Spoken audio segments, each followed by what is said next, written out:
Capítulo 7. 300.000 náufragos de la ciudad espejismo vivían como estas dos familias en sus aceras. Los demás se aglomeraban en los laberintos de adobe y de maderos de sus 3.000 slums. Un slum no es lo mismo que un barrio de barracas, es más bien una especie de ciudad obrera miserable habitada únicamente por refugiados de las zonas rurales. Allí todo contribuye a conducir a estos a la miseria, subempleo y paro crónicos, salarios terriblemente bajos, trabajo inevitable de los niños, carencia de ahorro, endeudamiento incurable con empeño de los bienes privados y su pérdida definitiva a un plazo más o menos largo, inexistencia de toda reserva de alimento y necesidad de comprar en cantidades ínfimas, 10 céntimos de sal, 25 céntimos de leña, una cerilla, una cucharada de azúcar, falta absoluta de intimidad, una sola habitación para 10 o 12 personas.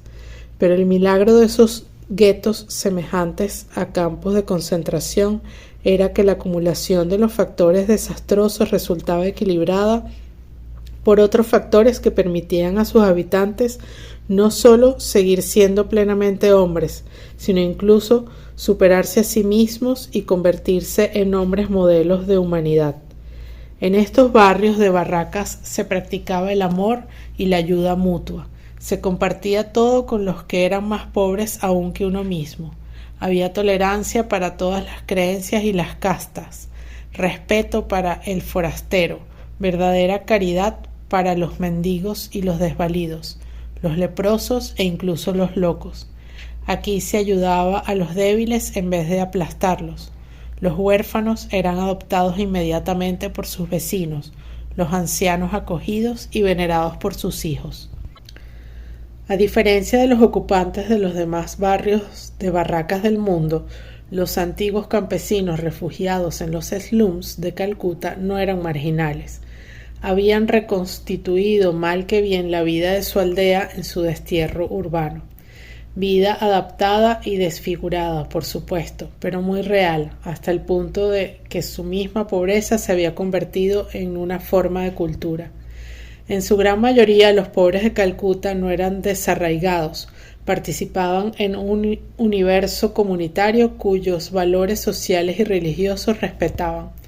Perpetuaban las tradiciones y creencias ancestrales, en fin, y eso era capital. Aunque fueran pobres, sabían que no era por culpa suya, sino a causa de las crisis cíclicas o permanentes que asolaban su región de origen.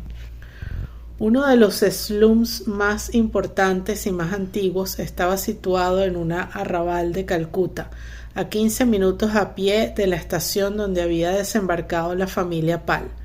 Entre las vías del tren, la gran carretera Calcuta-Delhi y 2 fábricas.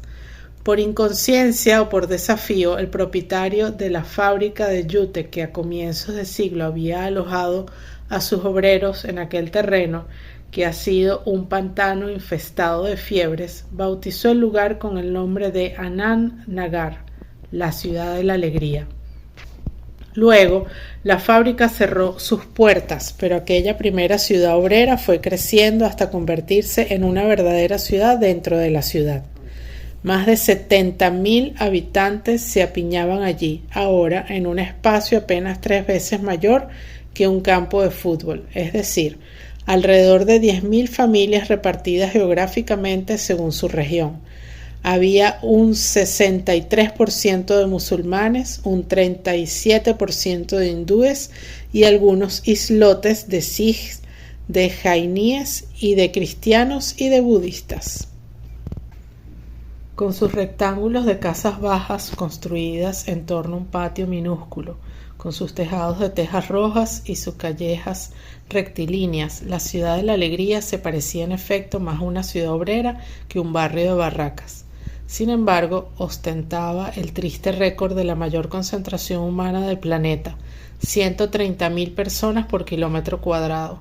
Era un lugar donde no había ni un árbol por cada 3.000 habitantes, ni una flor, ni una mariposa, ni pájaros, con la única excepción de los buitres y los cuervos.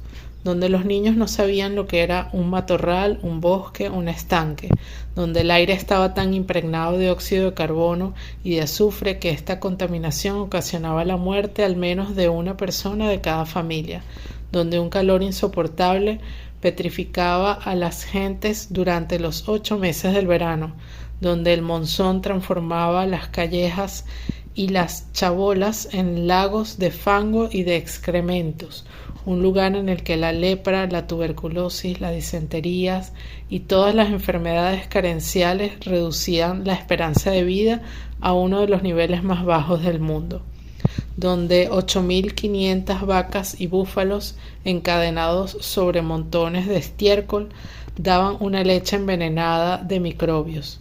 Pero sobre todo la ciudad de la alegría era un lugar donde existía la miseria económica más total.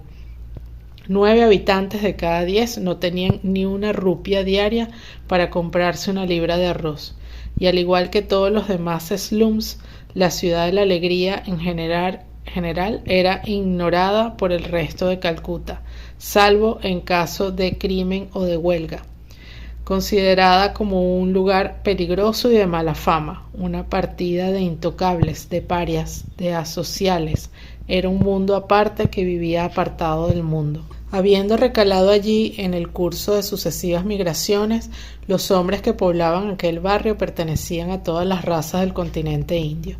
Allí podían verse juntos a afganos de tipo turco-iraní, puros indio-arios de Cachemira y del Punjab, betiaj cristianos, oraones negroides, mongoloides del Nepal, tibeto-birmanos de Assam, aborígenes, bengalíes, usureros kabulis, marwaris de Rajastán, sikh de turbantes orgullosos refugiados de la remota Kerala superpoblada y algunos millares de tamiles del sur agrupados aparte en sus chozas miserables, con sus cerdos enanos, sus costumbres y su lengua. También se veían monjes hindúes instalados en pequeños ashrams de maderos, grupos de baúls. Esos monjes trovadores bengalíes ataviados con largas vestiduras de color naranja que tenían en la ciudad de la alegría uno de sus paraderos habituales. Sufíes musulmanes con barba de macho cabrío y vestidos de blanco. Toda clase de faquires envueltos en los ropajes más heterogéneos y a veces incluso sin ningún ropaje. Algunos parsis adoradores del fuego y jainíes con la boca tapada para no correr el peligro de dañar a la vida tragando por descuido algún insecto. Hasta había varios dentistas chinos.